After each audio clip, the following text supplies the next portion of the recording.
Black Flag, the famous band, who was friends of mine. They played in New York. I was in Washington. I took a ride up to go see them because they weren't coming down to my town. I jumped on stage and sang with them that night, a song, because I had to go back down to DC and go work like some awful shift. They called me a few days later at the ice cream store and said, you know, we're looking for a singer because the rhythm guitar player wants to, the vocalist wants to move down to rhythm guitar. You can tell I've told the story before. And we're holding auditions. You want to crack at this? Because we saw you on stage the other night. You're pretty wild. I looked at the ice cream scoop in my hand, my chocolate bespattered apron, and my future in the world of minimum wage work. Or I could go up to New York and audition for this crazy band who was my favorite. What's the worst that's going to happen to me? I miss a day of work. Ooh, there goes 21 bucks. And I get humiliated in front of my favorite band. Yeah. Humiliation and young people kind of go together. I was used to it.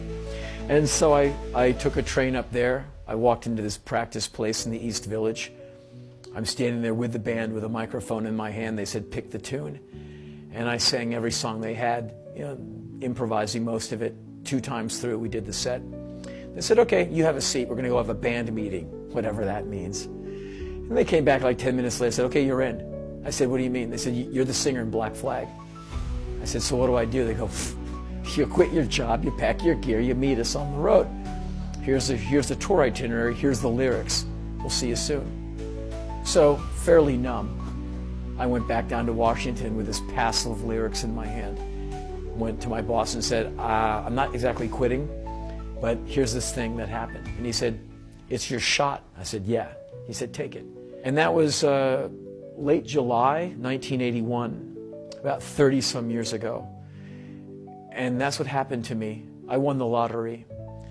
And I was in this band, Black Flag, for years, made a lot of records, played a lot of shows, learned a lot, started writing, started a publishing company in that time. And in the 80s, Hollywood directors started coming to me like, you're crazy, can you act? I'm like, yeah, I'm starving, can you pay? I mean, I'm looking for work.